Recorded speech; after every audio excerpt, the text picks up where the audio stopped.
We can hear you. Okay. All right.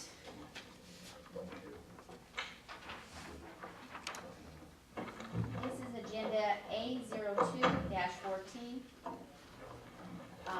of Public Utilities Commission of Nevada. Present in Carson City. Rebecca Wagner. Dave Noble. And I'm Linda Burtonshaw in Las Vegas. Item 1A is time for comments from the general public on topics that pertain to items on this agenda. And I have Nevada Energy Stop Smart Meters, NTEF, PUC Watchdogs, and Angel DeFazio.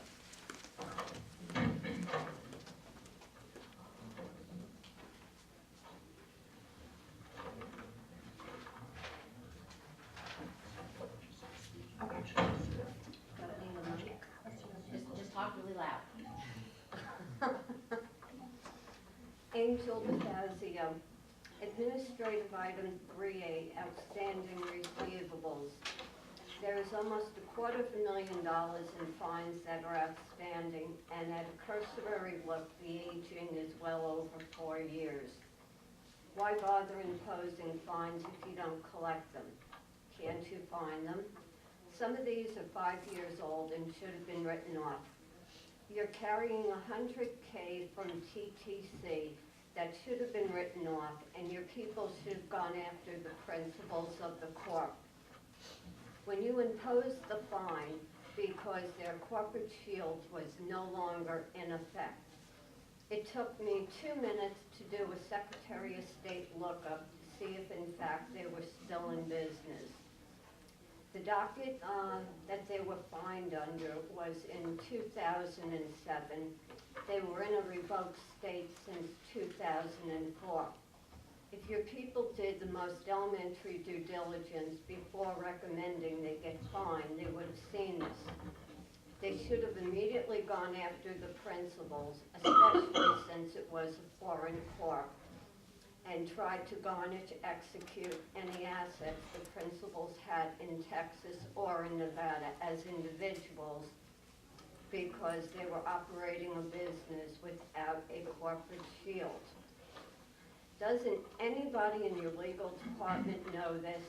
Is there interest that accrues from the fines? Is there a statute of limitations?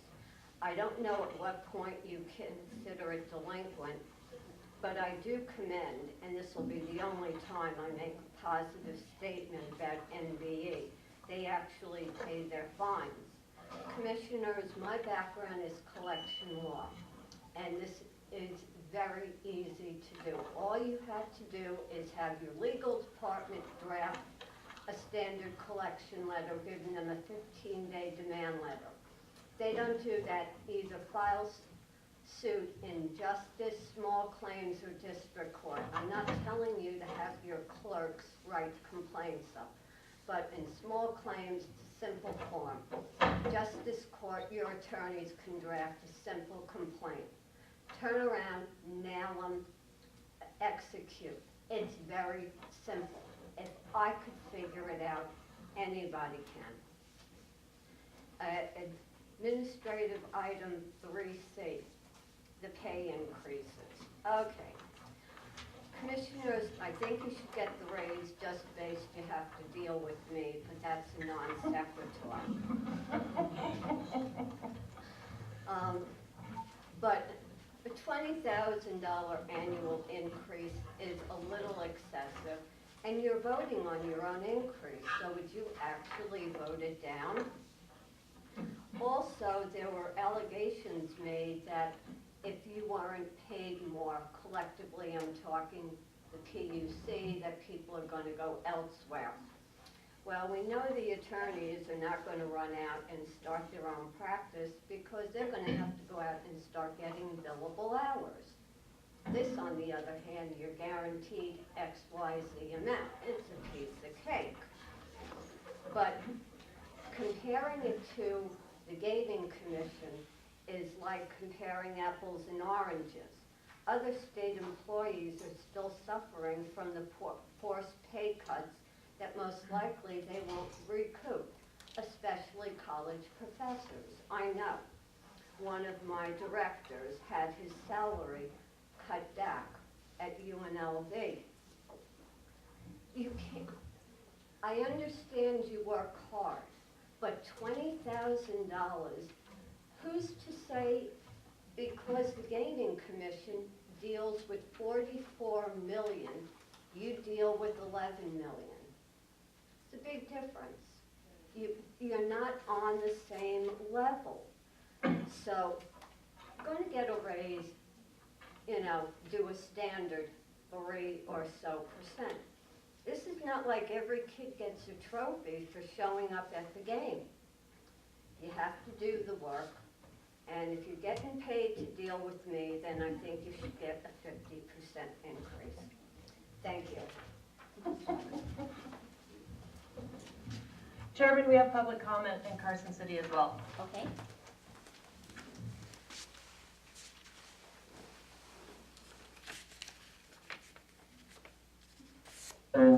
Regarding the Executive Director's judgment, policy and issues, and items 3A, the administrative fine status, and 3C, recommendations for staff salary increases. The number of delinquencies, 20.75%, suggests minimal effort on staff's part to collect. Most private businesses would be out of business with this level of delinquencies. Once the uncollected accounts are transferred to the State Controller's Office, is there any coordinated monitoring by the PUC and the State Controller of resolution rates, or are they forgotten about, diminishing public revenue? I would echo Ms. DeFazio's comments 100%. The handling of these accounts is completely inappropriate and has not been dealt with in a business-like way on behalf of the public. Another astounding issue surfaces in item 3. The Executive Director offers a conflicting narrative as justification for staff salary increases. It is initially claimed that, quote, the PUCN competes in the national marketplace, unquote. Later in the same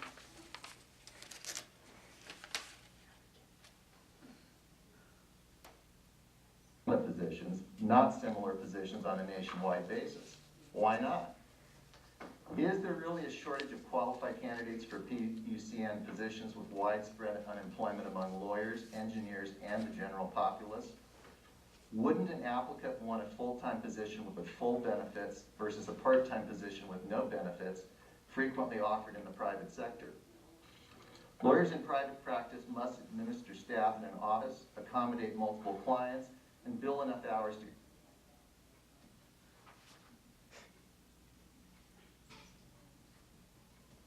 practicing law. The same applies to engineers who live or die based on a paying contract project. More poor analysis and reasoning appears when the Executive Director cites the need for salary parity by contrasting her operation with a much larger Nevada Gaming Control Board. The annual budget of the Gaming Control Board is some $44 million versus just $11 million for the PUCN. The Gaming Control Board employs 417 full-time equivalent staff members versus 97 for the PUCN. The Gaming Control Board generates almost $900 million of annual revenue for the state compared to the PUCN, which is doing well when it collects a few $100,000 in annual fines. The Executive Director proposes paying for salary increases from reserves. Reserves are never intended to pay for predictable, recurring operating expenses, but are to be used in case of extraordinary circumstances or genuine emergencies. Increasing salaries fits neither criteria. Reserves come from the mandatory tax all ratepayers bear to fund the PUCN. For the Commission to vote on its own salaries represents a huge conflict of interest. All 3 commissioners should recuse themselves from voting or face ethics problems in carrying out their statutory duties. Who among us is able to choose his, her, or her salary when employed by someone else? Lastly, let's remember that no employee, no matter what function performed, is indispensable or irreplaceable in any operation. Thank you. Anyone else in Carson? No one else is coming forward.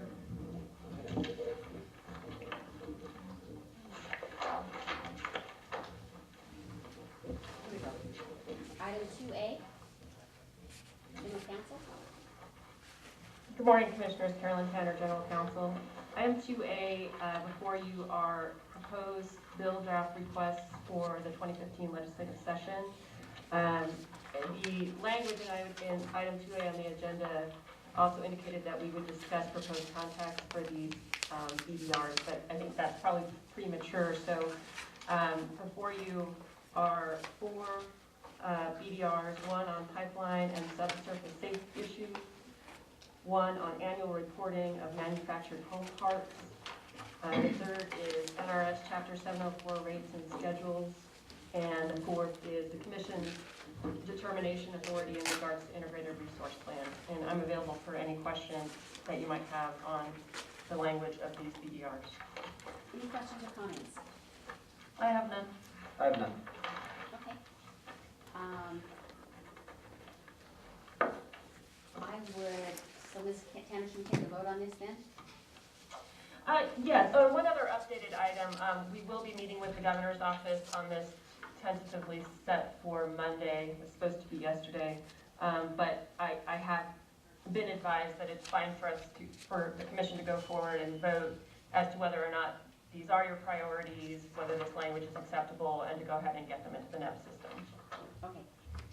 So then I would move that we approve the language associated with the VDRs relating to pipeline and subsurface safety issues and reporting of manufactured mobile home parks, or manufactured home parks, and NRS Chapter 704 rates and schedules, and the commission determination of integrated resource plans. Was that a motion? Yeah. Okay, second? Concur. Now, Ms. Tanner, I left out the proposed contacts because I thought in the, do I need to also move that we approve the proposed contacts? No, I don't think there was anything submitted in that regard. I think that was some holdover language from last session. Once we get these approved, then I think we can address who is the point person, and I'm not sure that that would even really require a commission vote. Okay. All right. We'll just take it out entirely. And then we have item 2B, from General Counsel as well. Thank you, Chairman. Garrett Weir, Assistant General Counsel. Item 2B are the proposed revisions to the internal procedure for the annual order to show cause process that was adopted by the Commission in docket number 12-01004. And the primary change here is that rather than staff bringing a petition before the Commission requesting an order to show cause, both for mobile home parks as well as other entities, it would be General Counsel bringing that recommendation through a briefing memo, and that way we wouldn't have 2 separate dockets, and it would hopefully reduce some of the confusion that we've had in the past. There are a couple of date changes that we'd like to propose to the language that you have before you. After discussions with staff, despite the language that was adopted previously, or informally I guess, referencing the time that a list would be submitted, but really that deadline didn't have any real force because staff ultimately just would bring the information when the petition was due. So that's really the deadline that staff's become comfortable with. So we'd actually like to change the deadlines to reflect staff's recent practices, which we think will still give plenty of time to dispose of these issues. For the mobile home parks, rather than having a deadline of April 30th for staff to establish its list and file it with the Commission, we would change that date to May 15th. And rather than May 15th, for General Counsel filing the corresponding briefing memo, the deadline would be June 1st for mobile home parks. And then for other entities, for the lists that staff provides, the deadline would change from June 15th to August 15th. And then the subsequent briefing memo from General Counsel would be due on September 1st rather than August 15th. And with that, I'm available for any questions.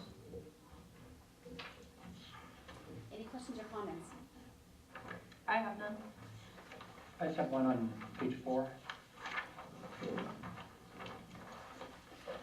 And under C, you have manufactured home park. Should that be mobile home park, or should mobile home park in D&E be manufactured home park, or are they separate and distinct? No, this is part of the confusion.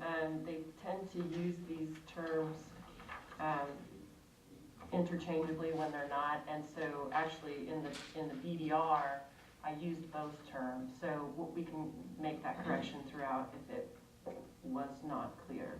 Manufactured home park is really what's attributable to 118B, which is what links our authority. That's the term that they use. However, elsewhere in 461B, which is another link to our authority, they use the term mobile home park. The definitions are almost identical, but in other places they're different. So I think it would be wise to put both terms throughout just to cover our bases. Okay. So we can make those changes.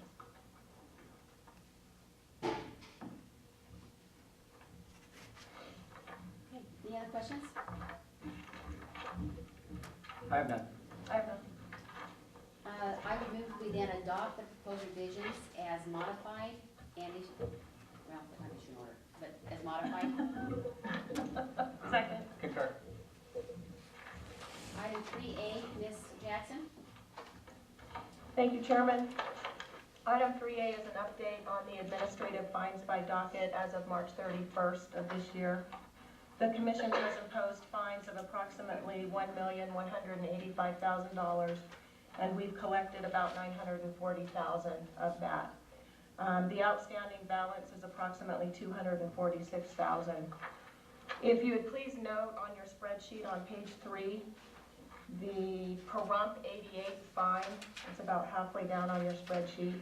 They were fined $2,500, and that debt was turned over to the Controller's Office last April. It is not reflected on your spreadsheet, and I apologize for that. It will be updated. Pahrump 88 is currently in Chapter 11 bankruptcy, so ultimately this probably will turn out to be a bad debt write-off, but the Controller's Office will have to advise us of that. Also, if you'll note on page 5, the company named Info Telecom LLC. It's about 3/4 of the way down the page. It's listed under docket 13-10053. A corrected order was issued on April 24th in that docket indicating that the company is currently in bankruptcy proceedings and as a result is not assessed a fine due to the ongoing bankruptcy proceedings. Therefore, we will remove this company from the list pursuant to the order. And I don't have anything further on the fines report. Any questions or comments? I have none. I have none. Ms. Jackson, item 3B. Thank you, Chairman. Item 3B is an update on our fiscal year 2014 financials. This report does include new information since I last updated the Commission last October. We have done non-IFC housekeeping work programs that have been submitted and approved in the categories of in-state travel, operating equipment and training, and all of those were to help fund projected category shortfalls. Last December, the Interim Finance Committee approved a work program in the amount of $160,100. That was in our expert consultant category, and it was to fund the net metering study that was required from the 2013 legislative session pursuant to Assembly Bill 428. We are operating within our current optimal reserve range, which is between 2.3 and 2.8 million, with a projected reserve level of about 2.5 million at the end of the fiscal year. So we are right where we need to be as we approach concluding this fiscal year.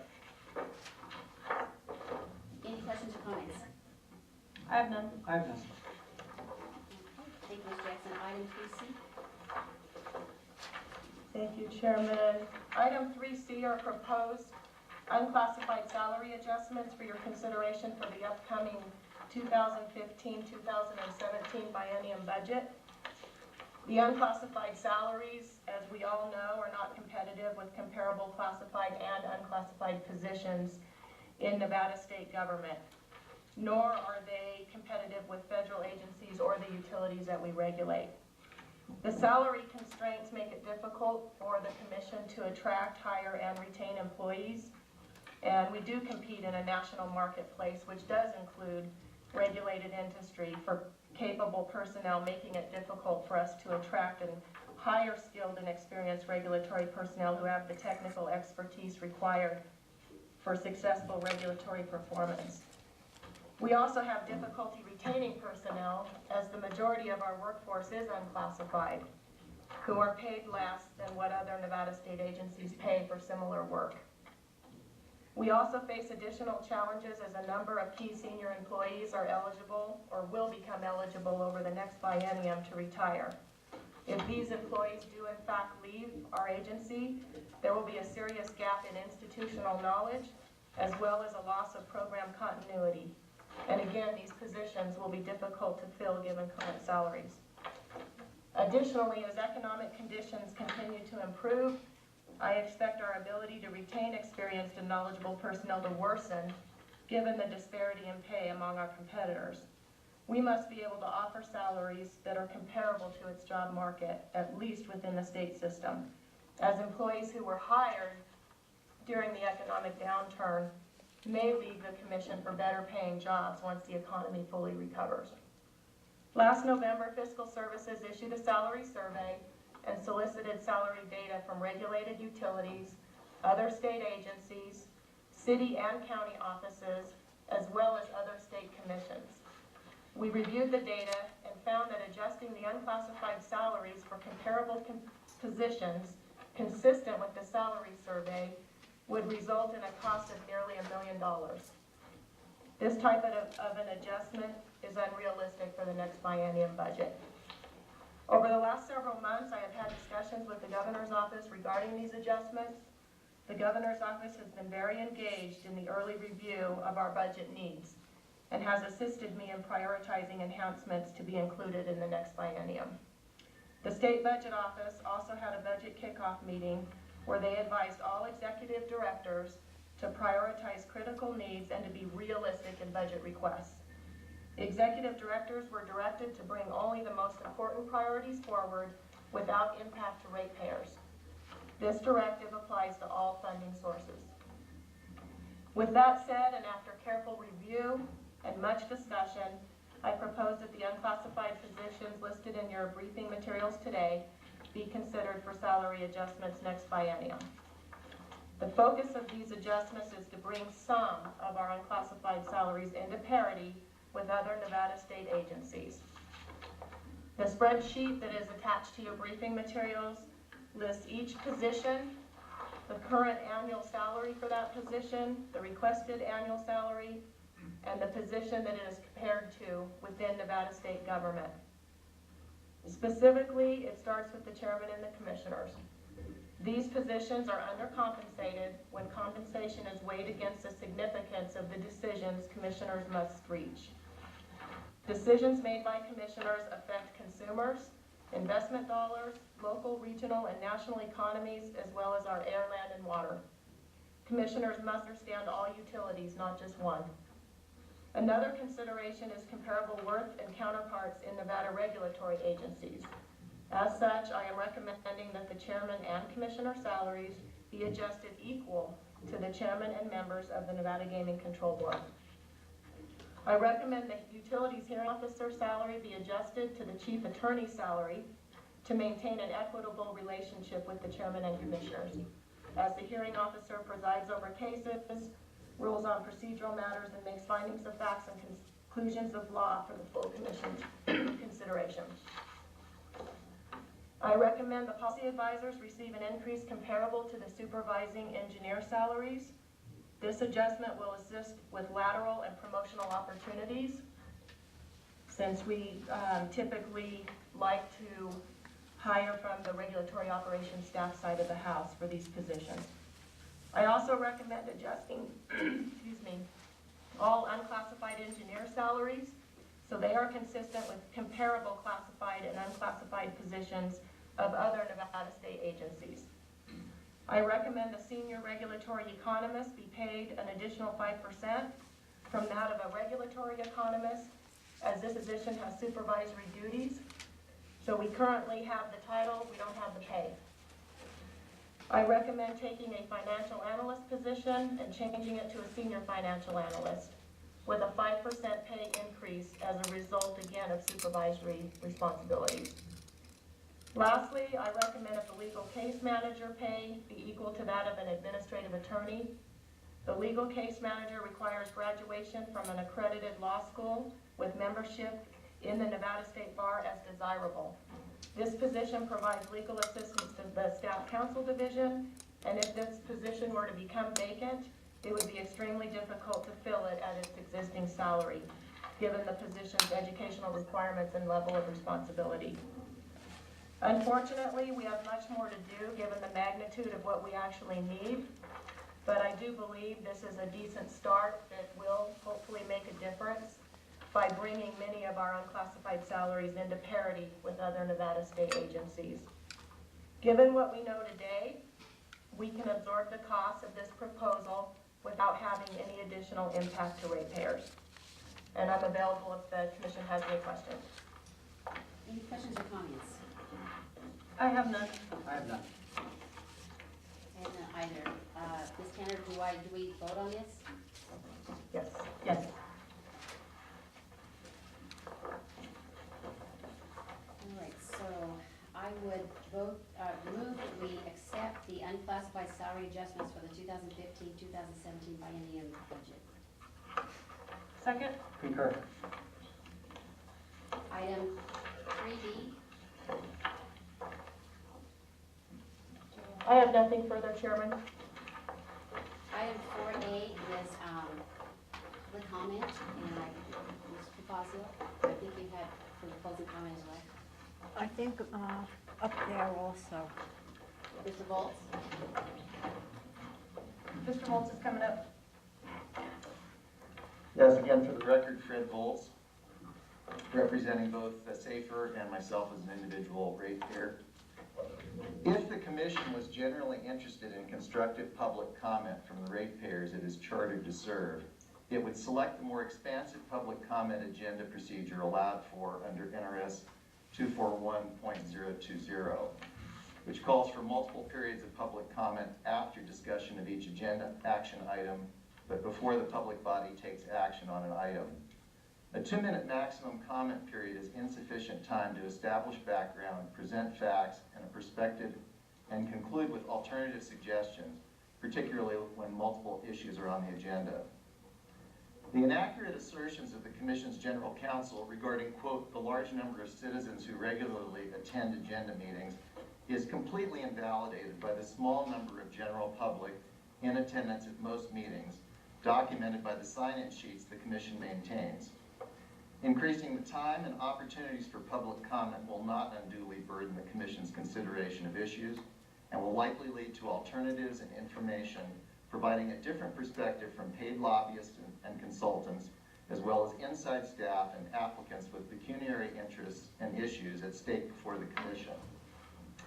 The Commission has some serious problems with access to regular meetings when it requires in-person attendance for the public to participate, but not its witnesses. In fact, I submitted comments which I asked the resigned General Counsel, Jan Cohen, to have read into the record of a live Commission meeting on January 9, 2013. She refused to do so, nor did she offer any telephonic access to the meeting with my inability to attend because of an out-of-state business trip, which completely contradicts the current General Counsel's statement to the State Attorney General. I will ask that the email exchange and the General Counsel's response to the AG be submitted as exhibits to today's record. Ms. Angel DeFazio has faced a similar problem of PUCN meeting inaccessibility despite her long, well-known history by Commission staff as a person with a disability. She should not have to repeatedly restate the nature of her disability, as the Commission's General Counsel fallaciously claims, to receive reasonable accommodations.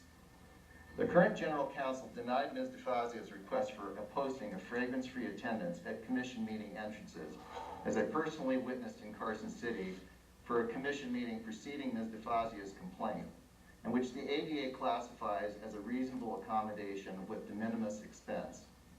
It was supposedly satisfactory that Ms. DeFazio was also denied a telephonic connection to the live meeting, as would be given a non-disabled witness before the Commission. Limiting access to meeting proceedings for people with disabilities violates the ADA. The Commission's General Counsel opines that persons with disabilities can't be disabled when she states in her March 31st, 2014 letter that, quote, Ms. DeFazio's writing ability does not appear to be diminished by her condition, and Ms. DeFazio does not appear to have any writing difficulty, unquote.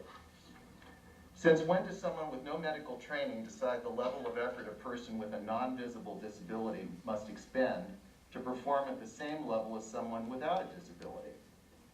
It is unreasonable, arbitrary, and defies the spirit of the state's open meeting law to suggest that anyone in the general public interested in participating in a live commission meeting, but unable to attend in person for a variety of reasons, cannot be accommodated by a telephone link. Multiple technologies exist, WebEx, GoToMeeting, etc., that allow multiple phone conference participants at any meeting and which could be seamlessly linked in with the Commission's existing video conference system by telephone or personal computer. The Commission needs to allow telephone and computer access to its meetings for the general public. Public participation in Commission business is not disruptive, but essential to the Commission collecting all perspectives before acting. What's more important, serving your customers and benefactors, that is the ratepayers, or giving out unjustified salary increases to staff? Thank you. Anyone else in Carson? No one else is coming forward. Okay, Mr. Fazio?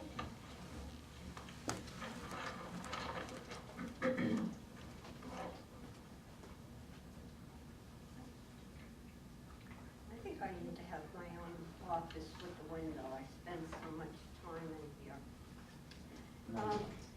Angel DeFazio, I realize Mr. Volz mentioned this earlier about the notification with the swap out for the analogs.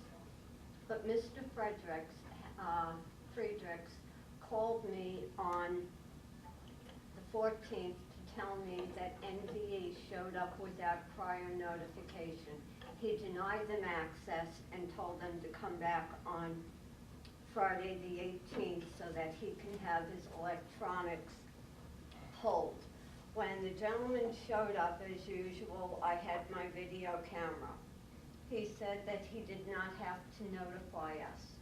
I know that it was stated inside one of the agenda meetings that when they did the swap out, we would at least get a phone call or something notifying us.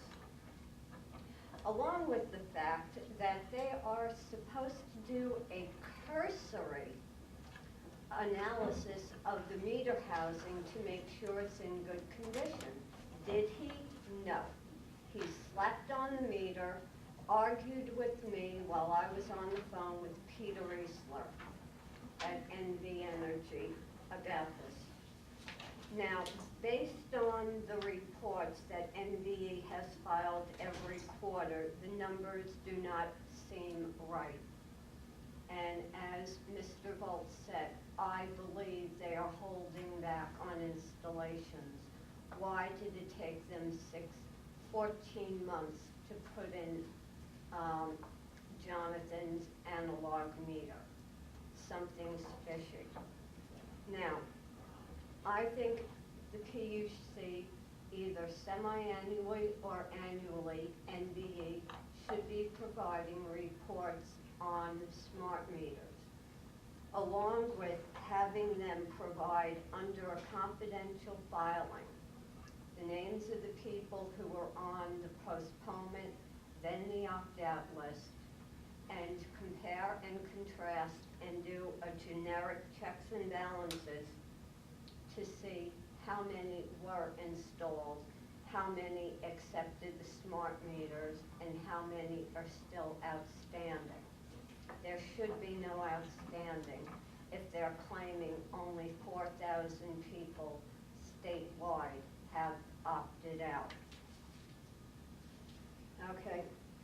Also, regarding my filing with the Attorney General's office, I think the Commission realizes I'm very detailed oriented and the exhibit queen.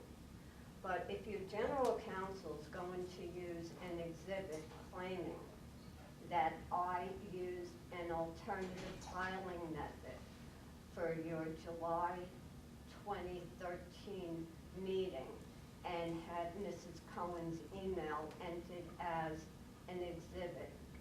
Maybe she should have played the audio back and saw that I was here.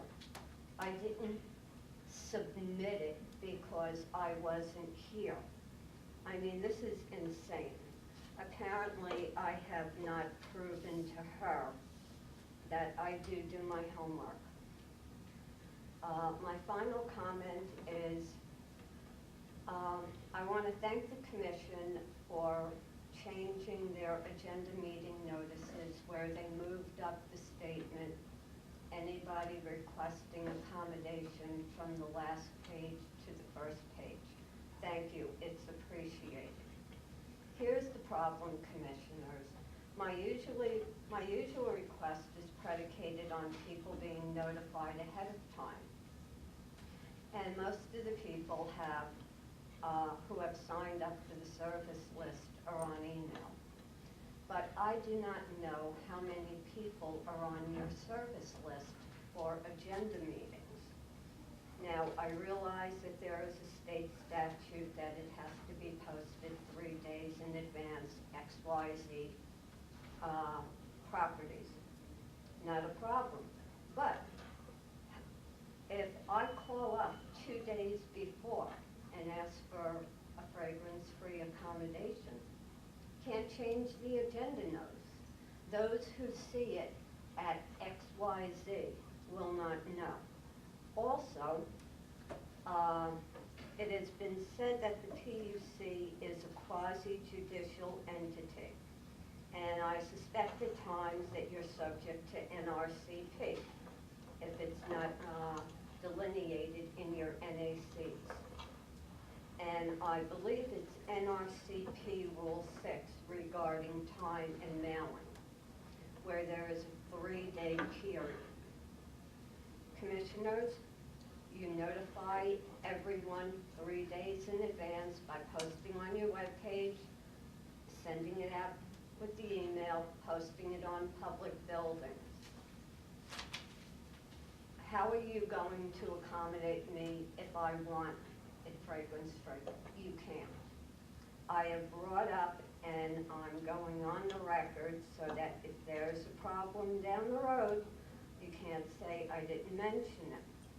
I think there should be an addendum, just like your little disclaimer that goes out with the email stating fragrance-free, blah, blah, blah. This way, people who see the first notification will know about it. I cannot be placed in a medical situation because somebody doesn't want to add a little codicil. Now, in my response to Mrs. Tanner's response to the Attorney General, I showed that the U.S. Access Board puts this codicil in. I know you read it because she CC'd all the commissioners on her response. So what I am asking for publicly is when you send out the notice, could you just put the same disclaimer on that you Excuse me, this is Carolyn Tanner, General Counsel. Mr. Fazio, if you have a request to make of the commission, public comment is not the time to do it. If you have a request in regards to the meetings, please put it in writing and send it to me and we will consider it. I wanted my own record, Mrs. Tanner, so that if you attempt to refute it, there are no questions. So I am asking for accommodations for the next meeting, and I was told to request it 2 days prior. This is your at least 2 day prior notification, Mrs. Tanner. It's not a notification, Mr. Fazio. I've told you what you need to do. Ms. Tanner, we will have this continued with the Attorney General's. You have taken on the wrong person. Alrighty. Anyone else in Las Vegas? We're adjourned.